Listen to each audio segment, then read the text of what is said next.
জুলাইয়ের পরে আপনি কত টাকার মালিক?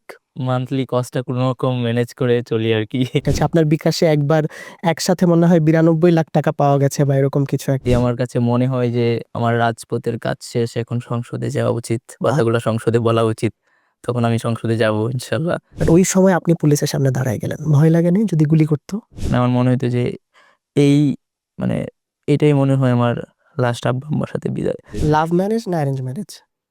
বোথ। সবাইকে ওয়েলকাম করছি নাগরিক প্রতিদিনের ফ্রেশ কফি প্রেজেন্স ইয়ত ম্যান্ডেটে। আপনাদের সাথে আছি আমি মামুনুর রশিদ, এবং আমাদের সাথে এভরি এপিসোডের মতো আজকেও একজন ইয়ত স্টার রয়েছেন। আজকে যিনি আমাদের সাথে আছেন তিনি রাজপথের মানুষ, যার কণ্ঠ, যার প্রতিবাদী চেতনা সবসময় আমাদের মনে গেঁথে রয়েছে। আমাদের সাথে আজকে আছেন খান তালাত মাহমুদ রাফি, জাতীয় ছাত্র শক্তির সিনিয়র যুগ্ম সাধারণ সম্পাদক। ঠিক বললাম তো? হ্যাঁ, একদম। কেমন আছেন, কেমন যাচ্ছে সবকিছু? আছি আলহামদুলিল্লাহ, ভালো যাচ্ছে। আপনি কি আসলে অনেক সিনিয়র? টিভিতে বা ছবিতে দেখা যায় অনেক বড়, কিন্তু বাস্তবে মিলাইতে পারে না। তাহলে এটা আজকে একটু বলেই দেন, আপনার বয়স কত? বয়স 23। আচ্ছা, এটা অরিজিনাল? হ্যাঁ, একদম অরিজিনাল। ও মাই গড, 23! সো দেখলে তো আসলে 23 মনে হয় না, আর অন্যরকম একটা ইমেজ তো আছে। প্রথমে একটা প্রশ্ন জানতে চাই, জুলাইয়ের পরে আপনি কত টাকার মালিক? মান্থলি কস্টটা কোনো রকম ম্যানেজ করে চলি আর কি। কিন্তু অনেকেই বলে যে আপনি চট্টগ্রাম বন্দরের কেয়ারটেকারশিপ নিয়েছেন, সেখান থেকে অনেক টাকা আপনার অ্যাকাউন্টে এসেছে। আপনার বিকাশে একবার একসাথে মনে হয় 92 লাখ টাকা পাওয়া গেছে বা এরকম কিছু একটা। এই ব্যাপারগুলো তাহলে কেন আসলো? আসলে এগুলা জাস্ট গুজব, এবং মানুষের ভুয়া প্রোপাগান্ডা ছড়িয়েছে, আপনারা জানবেন।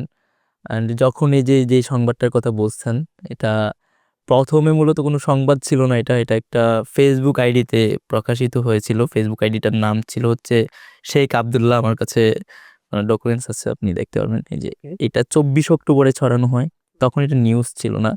তো সে এটা হেডিংটা দেয় যে সমন্বয়ক রাফির বাইন্যান্স অ্যাকাউন্টে 32 কোটি টাকা, বিকাশে 91 লাখ টাকার লেনদেন। তো এরকম একটা রিউমার্স ছড়ানো হয়। অ্যান্ড পরবর্তীতে দু একদিনের মাথায় মেবি ডেইলি বাংলাদেশ নামক একটা অনলাইন পোর্টাল থেকে এটা নিউজটা করা হয়। অ্যান্ড তখন এটা জিনিসটা অনেক বেশি ছড়ায়। বাট আসলে তখন অক্টোবর মাসে নিউজটা করা হয়। তো অক্টোবর মাসে নিউজ করা হলে আমাদের অভ্যুত্থান হয়েছে জুলাই মাসে। জুলাই, আগস্ট, সেপ্টেম্বর, অক্টোবর, মানে আপনি আগস্ট থেকে শুরু করলে আগস্ট, সেপ্টেম্বর, অক্টোবর, মানে 3 মাস, 3 মাসের মাথায় এই নিউজটা করা হয়। তো 3 মাসে আসলে বিকাশ অ্যাকাউন্টে, পার্সোনাল বিকাশ অ্যাকাউন্টে কিন্তু 91 লাখ টাকার লেনদেন হয় না। এটা স্বাভাবিকভাবে হয় না, এটা একটা বেসিক আর কি। তো এরকম হেডিংটা যখন দেওয়া হয়, আপনি এখানে অনেক মিস ইনফরমেশন দেওয়া হয়। এখানে আমার বাবার নাম তরিকুল ইসলাম খান। তো এখানে আমার বাবাকে দেওয়া হয় যে আমার দাদার নাম তরিকুল ইসলাম খান। এবং এখানে একটা হিসেব দেওয়া হয় যে 91 লাখ টাকা, কিন্তু মাঝখানে যে হিসেবটা দেওয়া হয় যে আমার মায়ের অ্যাকাউন্টে 31 লাখ সামথিংস ছিল। আমি একদম সব কিছুই আছে আমার কাছে। আমার মায়ের অ্যাকাউন্টে বলা হয় যে 31,90,35 টাকা, আর আমার অ্যাকাউন্টে লেনদেন হয়, এখানে বলা হয়েছিল যে 61,320 টাকা। তো দুইটা যোগ করলে আপনার চলে আসে 92,90,355 টাকা। ছোটবেলার ম্যাথ ক্লাসে ওটা মনে করে তো যাইতেছে আমার। মানে মোটামুটি এখানে 91 লাখ টাকা সে হেডিং দিয়েছে, কিন্তু হিসেব করলে একটু বেশি হয়েছে, আরো 1 লাখ প্লাস টাকা বেড়ে যায়। আচ্ছা, তো এই প্রপাগান্ডাগুলো আসলে আপনার কি মনে হয় কারা ছড়ালো? এটা কি আপনার কাল্টের মধ্যে থেকে কেউ এটা ছড়াইছে আপনাকে ডাউন করার জন্য? এখানে একদম আমার কাছে, আমি স্ক্রিনশট নিয়ে আসছি। তো ওই যে অ্যাকাউন্টটা থেকে ছড়ানো হয়, সেই অ্যাকাউন্টটার নাম ছিল শেখ আবদুল্লাহ, এবং সেই অ্যাকাউন্টটা ছাত্রলীগের একটা অ্যাকাউন্ট, ছাত্রলীগের একটা লোকের, এখনো এক্সিস্টিং আছে অ্যাকাউন্টটা।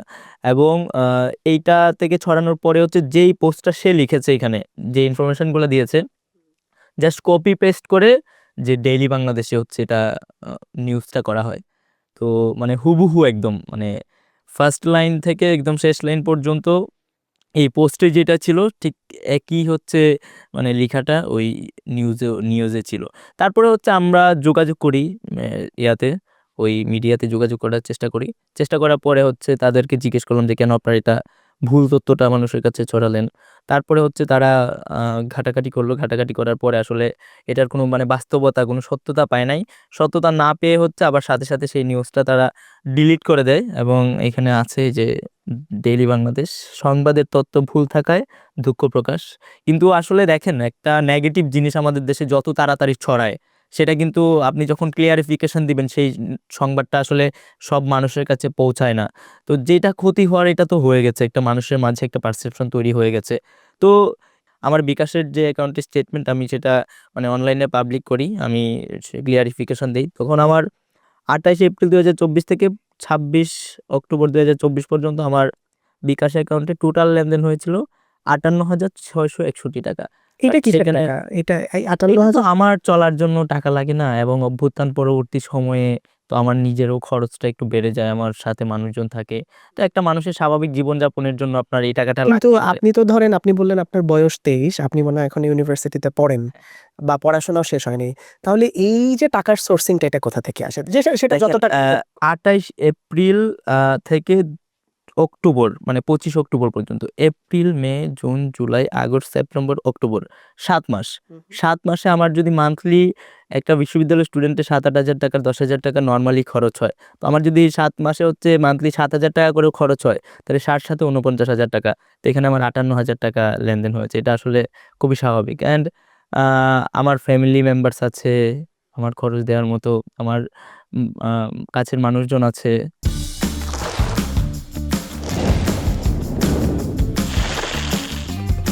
অরিজিনাল কফি, ক্রিমার আর সুগারের পারফেক্ট কম্বিনেশনে fresh coffee 3-in-1। Fresh coffee 3-in-1, চুমুকেই মুডটা ওয়াও। এটা হয়ে যায় আসলে। এটা আপনার যেকোনো স্টুডেন্টের হবে। আপনি নরমাল যে কাউকে দেখান, সে তার অ্যাকাউন্টে এটা হবে। এটা নরমাল আসলে। বাইরের মানুষ মনে করতেছে আর আপনি বিশাল বড়লোক। এটা কি বন্ধুরাও মনে করে? ধরেন থাকে না আমাদের পুরানো বন্ধুরা বলে, "হ্যাঁ, তুই তো এখন বড়লোক হয়ে আমাদের গেছিস।" দেশে একটা জায়গায় গেলে একটা পারসেপশন সেট হয়ে যায়। দেখেন, ধরেন আওয়ামী লীগের আমলে যারা একটা ওয়ার্ডের কাউন্সিলর ছিল, এমনও কাউন্সিলর আছে যাদের হাজার, হাজার কোটি টাকা। তো সেইখানে হচ্ছে অভ্যুত্থান পরবর্তী সময়ে যখন আমরা বাংলাদেশে গুটি কয়েক মানুষ বেশ পরিচিতি পেয়েছি, এবং আমাদের নেতৃত্বে, সাধারণ শিক্ষার্থীদের নেতৃত্বে হচ্ছে একটা অভ্যুত্থান হয়েছে, শেখ হাসিনা পালিয়ে গেছে। তো তখন হচ্ছে মানুষের একটা পারসেপশন সেট হয়ে গেছে যে একটা ওয়ার্ডের কাউন্সিলরের যদি এত কোটি টাকা থাকতে পারে, তাহলে এই যে এরা এত পরিচিত, এত মানে না জানি এদের কত কোটি face, টাকা। তাদের কত টাকা হয়তো হয়ে গেছে। তো এই যে একটা ব্যাপার মানুষের মাথার ভিতরে এটা হয়ে যায়। আমার হয়তো অনেক বন্ধু বান্ধব এটা মনে করে, আমার কাছের মানুষজন মনে করে, বাট বাস্তবতাটা তো আমি জানি, আমার ফ্যামিলি জানে, আমার আশেপাশে যারা থাকে তারা জানে। 11ই জুলাই চট্টগ্রামে, 24-এর 11ই জুলাই চট্টগ্রামে আপনার ছবিটা, আপনার যে পুলিশের সামনে বুক চিতিয়ে দাঁড়িয়ে যাওয়ার ভিডিওটা, ওইটা সারা বাংলাদেশের মানুষের মধ্যে ভয় দূর করে দিয়েছিল। এবং ওই টাইমে আসলে মানুষ হয়তো জানতও না যে আমরা গভর্নমেন্টকে ফল করতে পারবো কি পারবো না। বাট ওই সময় আপনি পুলিশের সামনে দাঁড়ায় গেলেন। ভয় লাগেনি যদি গুলি করতো?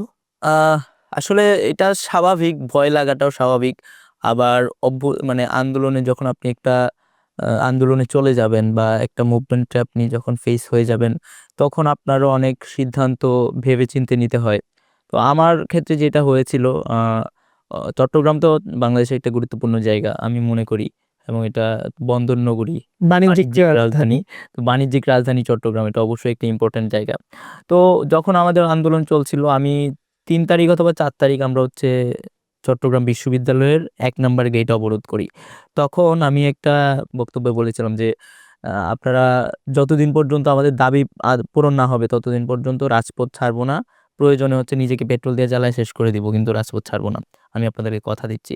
তো এই যে একটা কমিটমেন্ট, তো 11ই জুলাই হচ্ছে আমরা যখন আন্দোলন শুরু করি নিউ মার্কেট থেকে, মানে আমাদের নিউ মার্কেট রেলওয়ে স্টেশন থেকে চট্টগ্রামের, তো তখন হচ্ছে আমাদেরকে পুলিশ বাধা দিচ্ছিল, এবং তারা বলতেছিল যে উপর থেকে নির্দেশনা আছে, আজকে কোনোভাবে আপনাদেরকে আন্দোলনে নামতে দেওয়া হবে না, জনগণের দুর্ভোগ তৈরি করতে দেওয়া হবে না।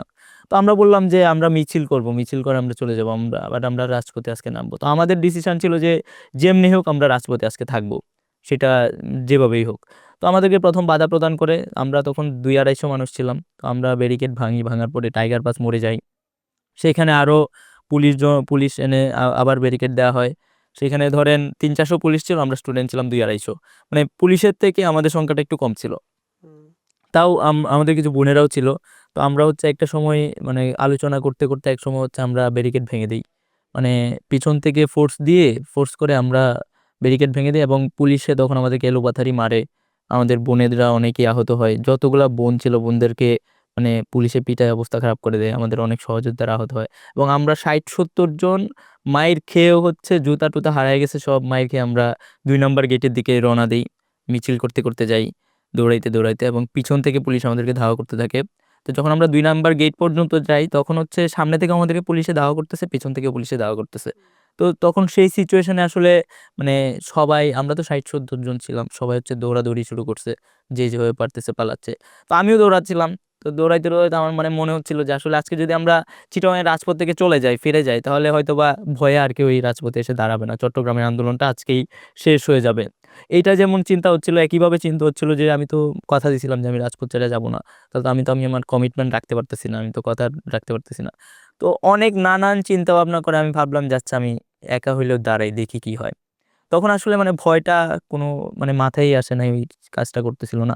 জাস্ট আমার কমিটমেন্ট এবং এই যে আন্দোলনটার স্বার্থে, আন্দোলনটা যেন বন্ধ না হয়, ওইটার স্বার্থে আমি মানে দাঁড়ালাম যে যাই হোক দেখা যাবে।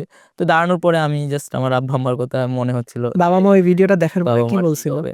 তো বাবা মা তো ভয় পাইতো, মানে আগে থেকে আমি অ্যাক্টিভিজম করতাম আমাকে নিয়ে, আমি যেহেতু আব্বু আম্মুর একটা ছেলে, আমার একদম ভাই নাই, তো একটা ভয় ছিল, সেই ভয়টা পাইতো। অ্যান্ড সবসময় আমি যখন মানে ইন্টার সেকেন্ড ইয়ারে পড়ি, তখন আমি যখন বাড়ি মানে অ্যাক্টিভিজম শুরু হয় আমার ইন্টার ফার্স্ট ইয়ার থেকে, তো তারপর থেকে আমি যখনই বাড়ি থেকে বের হইতাম তখন আমার মনে হইতো যে আমি হয়তো আর বাড়ি ফিরতে পারবো না, এটাই হয়তো আমার লাস্ট মানে বাড়ি থেকে বের হওয়া। মানে আমি জানি না আর, মানে যখনই বের হইতাম তখনই আমার মানে আব্বা আম্মার সামনে আমি খুবই স্ট্রং থাকতাম, কিন্তু যখন অটো ছেড়ে দিত, মানে অটো করে যাই আসতাম বাড়ি থেকে বের হই, তখনই হচ্ছে মানে কেন জানি কান্না চলে আসতো। মানে আমার মনে হইতো যে এই মানে এটাই মনে হয় আমার লাস্ট আব্বা আম্মার সাথে বিদায়, এছাড়া হয়তো আর দেখা হবে না। তো এটা হইছে, অ্যান্ড আব্বা আম্মাও ভয় পাইতো, তারপর আবার এটা নিয়ে প্রাউড ফিলও হইছে। যা এখন হচ্ছে কি ভয় পায় বাবা মা? দেখেন, আপনি যখন একটা মানুষকে বারবার কষ্ট দিতে থাকবেন, বারবার কষ্ট দিতে থাকবেন, এটা পরে একটা সময় গিয়ে আর কষ্ট মনে হবে না। তো আমি তো আমি এটা মানে ইচ্ছা করেই করছি। আব্বা-আম্মা তো ১ম আগে এটা এগুলা করতে দিত না, অ্যাক্টিভিজম করতে দিত না। কিন্তু আমার মনে হইতো যে একটা সময় করতে, করতে তারা এটার সাথে অভ্যস্ত হয়ে যাবে এবং এটাই হইছে। আগের ভয়টা এখন আর পায় না। আগের যে একটা ব্যাপার ছিল সেটা হয়তোবা এখন আর ইমোশনটা মানে কাজ করলেও, আমি ধরেন আম্মার সাথে যদি আমি ২ মিনিটের বেশি কথা বলি তাহলে হচ্ছে ইমোশনাল হয়ে যায়। তো আমি চেষ্টা করি যে ২ মিনিটের আগেই কোনোভাবে কলটা কেটে দিতে। তো মানে এগুলাতে এখন অভ্যস্ত হয়ে গেছে আরকি।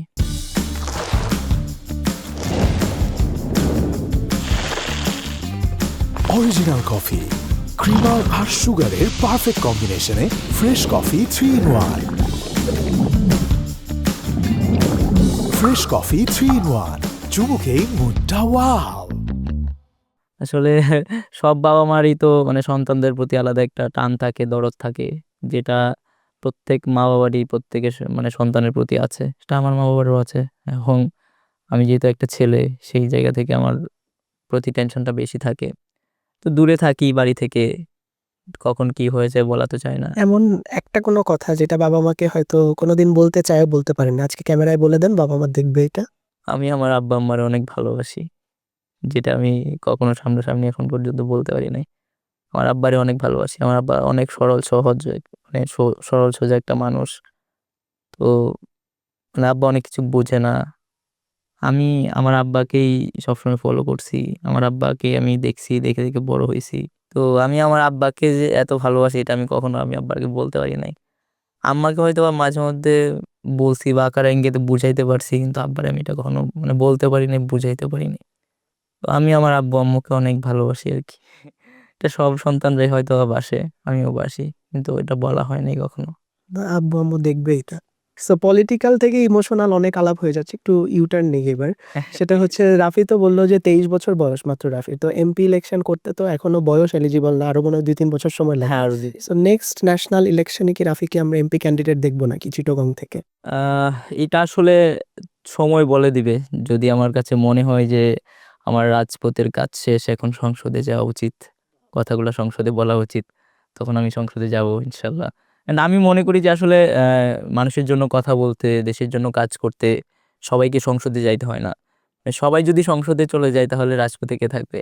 মানে দেশের জন্য কথা বলতে চাইলে, ন্যায়ের পক্ষে থাকতে হইলে তাহলে আপনার যে যার অবস্থান থেকেই কথা বলা উচিত। যখন হচ্ছে ৩০০ মানে ৩০০ জন এমপি দিয়ে আপনি আসলে সারা দেশে সুশাসন কায়েম করতে পারবেন না। যখন হচ্ছে সারা দেশের মানুষ, প্রত্যেকটা মানুষই হচ্ছে সে যে কোনো অন্যায়ের এগেনস্টে দাঁড়াবে তখনই আসলে মানে ন্যায় প্রতিষ্ঠিত হবে, এছাড়া এটা সম্ভব না। তো সেই জায়গা থেকে আমার কাছে মনে হয় যে সারা দেশের মানুষকেই হচ্ছে তার সেই দায়িত্বশীল ভূমিকাটাই থাকা উচিত এবং দায়িত্বশীল জায়গা থেকে প্রত্যেকটা অন্যায়ের বিরুদ্ধে কথা বলা উচিত, প্রতিবাদ করা উচিত। সেটা আপনি, সেটা আমি, এখানে যারা আছে এই সেটে সবার সাথেই কিন্তু কোনো না কোনো প্রেক্ষাপটে সবার সাথেই অন্যায় হয় কখনো কখনো। তো সে যখন তার জায়গা থেকে অন্যায় হওয়ার পরে সেই অন্যায়টার প্রতিবাদ করবে, তো সেইখান থেকে আস্তে আস্তে আস্তে আস্তে আমরা একটা মানে সভ্য সমাজ পাবো, মানে সুন্দর একটা দেশ পাবো, তাছাড়া এটা সম্ভব না। সো আমার কাছে মনে হয় যে ইলেকশনটা খুব মানে একমাত্র ম্যাটার না, ইলেকশন ছাড়াও নির্বাচিত জনপ্রতিনিধি হওয়া ছাড়াও প্রত্যেকটা মানুষেরই দেশের জন্য দায়িত্ব আছে। কারণ এটা হচ্ছে দেশের প্রতি হক। মানে দেশেরও তো, আমার যেমন ধরেন আমি আমার আব্বা আম্মা আমাকে বড় করছে লালন পালন করে, আব্বা আম্মার কিন্তু আমার প্রতি একটা হক আছে না, আমার সেই কিছু দায়িত্ব আছে। ঠিক তেমনি কিন্তু এটা একটা দেশটাকে যদি আমি মায়ের সাথে তুলনা করি, যে দেশ আমার মা, সেই মায়ের প্রতি আমার মানে কিছু দায়িত্ব আছে, সেই দায়িত্বগুলো আমার পালন করতে হবে। কারণ আমি তো এই দেশে থাকতেছি, দেশটা যদি একটা ঘর হয়, সেই ঘরের হচ্ছে একটা মানুষ আমি, তো সেই ঘরের প্রতি আমার একটা দায়বদ্ধতা থাকা উচিত। তো সেই দায়বদ্ধতা জায়গা থেকে যখন হচ্ছে আমরা দায়িত্বশীল আচরণগুলো করব, দায়িত্বশীল ভূমিকা পালন করব, তখন আসলে এই দেশটা সুন্দর হবে, এই ঘরটা সুন্দর হবে। তাছাড়া আসলে মানে আমরা যতই চিল্লাই, যতই স্লোগান দিই, যতই ভাষণ দিই, যতই কথা বলি, এটা সম্ভব না বাস্তবিকভাবে। দোয়া করি আপনার স্বপ্ন ফুলফিল হোক। একদিন আমরা মাননীয় সংসদ সদস্য রাফিকে দেখব ইনশাআল্লাহ। ইনশাল্লাহ। সো আমরা তো কথা বলছিলাম অনেক কিছু নিয়ে, এবার একটু পার্সোনাল লাইফে আসি। সবাই দেখি মোটামুটি নেতৃস্থানীয় পর্যায়ে যারা আছে এরা সবাই ফেমাস হয়ে যাওয়ার পরে বিয়ে করে ফেলে। আপনিও বিয়ে করে ফেললেন এবং এটা নিয়ে সোশ্যাল মিডিয়াতে প্রচুর কথাবার্তা, প্রচুর ট্রোল, মিম, হাবিজাবি অনেক কিছু আমরা দেখেছি। সো বিয়ের তো মনে হয় 1 বছর হয়ে যাচ্ছে। হ্যাঁ, 1 বছর হয়ে যাচ্ছে আর কিছুদিন। আচ্ছা, মার্চের কত তারিখে ছিল? মার্চ 17। ও বাবা! 1 বছরে বিবাহিত জীবনের এক্সপেরিয়েন্স কেমন? অনেক কম বয়সে বিয়ে করে ফেলছেন, এটা বলতে হবে হ্যাঁ, সবাইকে। অনেক কম বয়স। মানে ঠিক বয়সে আরকি আমি যদি বলি বাংলাদেশের লাভ ম্যারেজ না অ্যারেঞ্জ ম্যারেজ? বোথ। এটা কিভাবে সম্ভব? এইটা সম্ভব হচ্ছে আমাদের আগে থেকেই পরিচয় ছিল। মিনস হচ্ছে সে আমার ফ্রেন্ড লিস্টে ছিল অভ্যুত্থানের আগে থেকেই। তারপর অভ্যুত্থান পরবর্তী সময়ে আগে টুকিটাকি কথা হতো, ওরকম কোনো ইয়ে ছিল না। তো অভ্যুত্থান পরবর্তী সময়ে তখনও কথা হতো। তো কথা বলতে বলতে হচ্ছে একটা আ ভালোর দিকে যায়, তো প্রণয়ের দিকে যায়। কানটা লাল হয়ে গেছে লজ্জায়। এত লজ্জা পেল না, বলতে হবে। তখন নভেম্বরের খুব সম্ভবত 23 তারিখ থেকে একটু বেশি কথা বলা শুরু হয়। আচ্ছা। অ্যান্ড আমি খুব সম্ভবত 27 তারিখে গিয়ে প্রপোজালটা করে দেই তাকে। না, আমার পক্ষ থেকে ছিল প্রপোজাল। তো তারপর সে বলছে যে ভেবে জানাবে। অ্যান্ড তখন আবার একটু কথা মানে কমায় দিছিল। অ্যান্ড খুবই রুডলি আমার সাথে বিহেভ করা শুরু করছে। মানে তখন আমি আবার একটু প্যারা খাই গেছি। সমন্বয়ক রাফের সাথে রুড বিহেভ, এটা মানা যায়? তো আমি হচ্ছে একটু প্যারা খেয়ে গেছি এবং জিনিসটা খুব আমার কাছে ইন্টারেস্টিং লাগছে। যে মানে তখন তো দেখা যেত যে অনেক মেয়েরাই ইনবক্সে নক দিত, অনেকেই কথা বলতে চাইতো এবং ফ্রেন্ড লিস্টে থাকা অনেক মানুষজনই কথা বলতে চাইতো। তো যেইখানে সবাই নক দিচ্ছে, কথা বলতে চায়, সেখানে আমি যখন তাকে প্রপোজাল দিলাম, সে তখন আমার সাথে বাজে বিহেভ করা শুরু করছে এবং মানে আমি ধরেন আমি 5টা মেসেজ দিলে সে একটা রিপ্লাই দিত, এরকম হয়ে গেছে। তো আমার কাছে আরো মানে ইন্টারেস্টিং লাগছে আরকি যে এই রড রিপ্লাই দিত। তাহলে হ্যাঁ। তো আমার কাছে ইন্টারেস্টিং লাগছে যে তাহলে ট্রাই করে দেখি। না, আমারও ভাল লাগছে। না, আমি খোঁজখবর নিলাম তার ফ্যামিলিও ভালো। তার আব্বু-আম্মু ২ জনই টিচার। তো আম্মু হচ্ছে প্রাইভেট স্কুলের হেড টিচার। তার আব্বু ওই স্কুলেরই শিক্ষক। ফ্যামিলি রাজি হয়ে গেল? ফ্যামিলি মানে রাজি ছিল না আসলে। তো আচ্ছা। ওর আব্বুর ভালো বিজনেসও আছে। দেখলাম ফ্যামিলি অনেক ভালো। তো তারপর আমার আসলে মানে চিন্তাভাবনা ছিল যে রিলেশনশিপে যদি যেতে পারি তাহলে বিয়ে করে ফেলবো। তো খোঁজখবর নেওয়ার পরে হচ্ছে আমিও ট্রাই করলাম। পরে কিছুদিন পরে কথা বলতে বলতে সেও রাজি হয়ে গেল। অ্যান্ড আমরা মার্চের ৭ তারিখে আমরা এই আমাদের এনগেজমেন্ট হয়। তো তারপর ১৭ তারিখে আমরা বিয়ে করি আরকি। এই আরকি।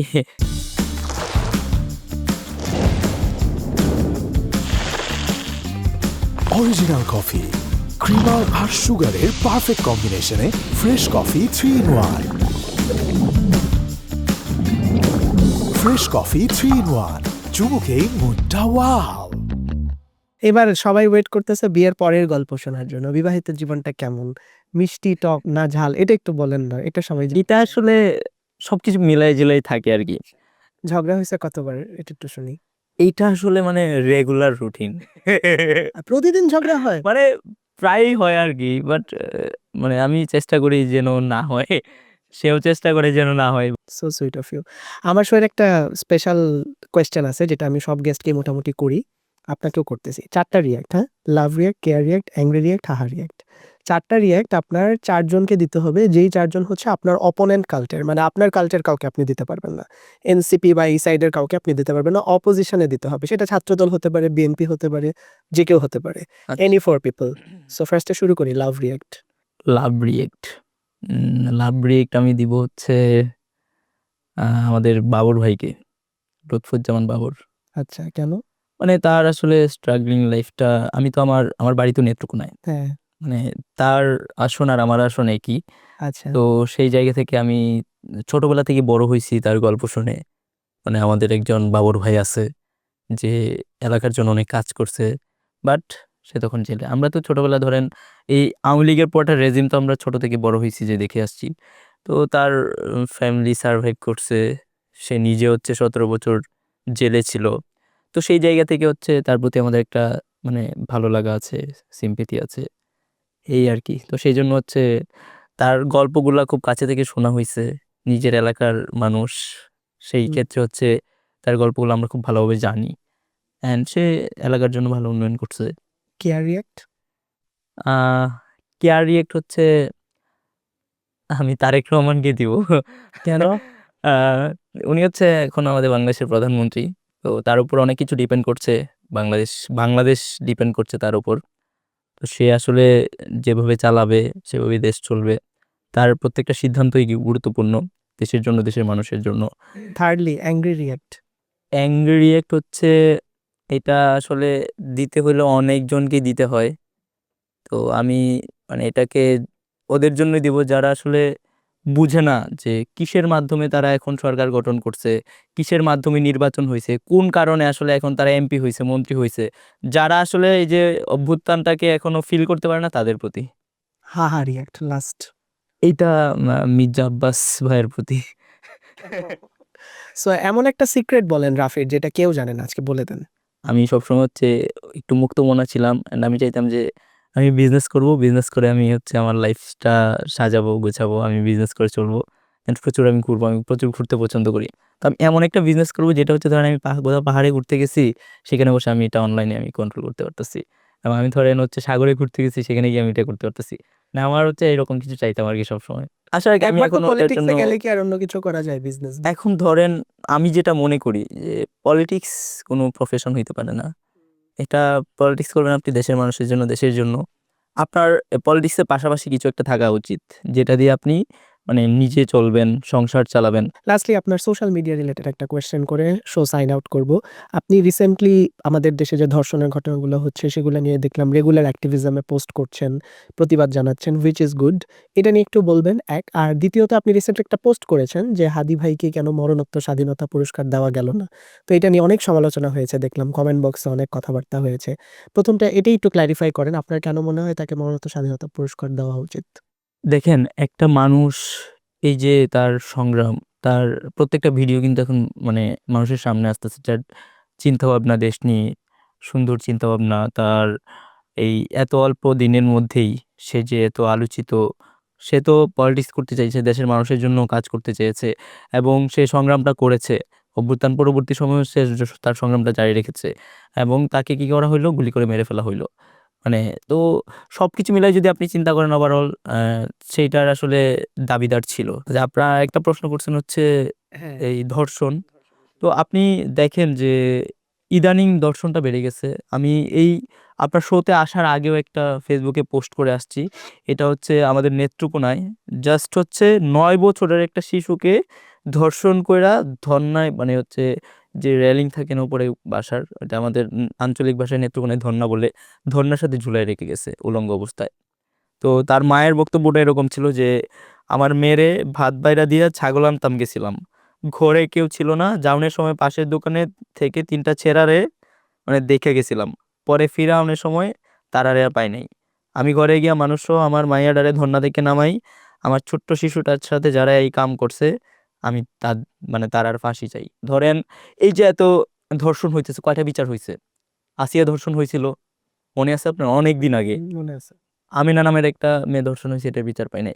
কয়েকদিন আগে এই সীতাকুণ্ডে ইকো পার্কে একটা মেয়ের মানে ধর্ষণ করে গলা কেটে ফেলা রেখে গেছে, এটাও আমরা মানে দেখছি যে আসামি শুধু গ্রেফতার করছে, কিন্তু মানে বিচারটা তো হইতেছে না।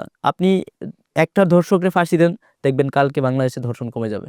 আমি বর্তমান সরকার যে আছে ওনার কাছে আমি আহ্বান জানাই, অনুরোধ জানাই যে আপনি মানে এই ধর্ষণের জিনিসটাতে একটু বেশি ফোকাস দেন এবং অন্তত একটা বিচার করেন, দেখবেন যে ধর্ষণ কমে যাবে। অ্যান্ড একজন ধর্ষকের ফাঁসি ছাড়া আর কি হইতে পারে? আমার কাছে এটার আর কোনো দ্বিতীয় অপশন নাই। কারণ যে ধর্ষক, যে একটা 9 বছরের বাচ্চারা ধর্ষণ করতে পারে, তার আসলে বিবেক মনুষ্যত্ববোধ বলতে কিচ্ছু নাই। সে আসলে মানে মানুষই না আমি মনে করি। যারা আজকে বিচারটা করতেছে মানে আমরা অনেক সময় শুনি যে দোষী মানে যে ধর্ষক তার পক্ষে আরও আইনজীবী থাকে। মানে আমার কাছে মনে হয় যে তার তো পক্ষে আইনজীবী থাকারই উচিত না।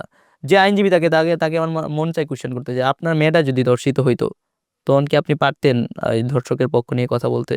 Keep raising your voice Rafi. রাফির এই কথা, রাফির এই মেসেজ কারা দেখবে বা কারা দেখছে জানি না, বাট এই মেসেজটা একদম সর্বোচ্চ লেভেল পর্যন্ত পৌঁছার এবং এটা রাফির ভয়েসের থ্রুতে আমাদের সকলেরই দাবি। I do believe so.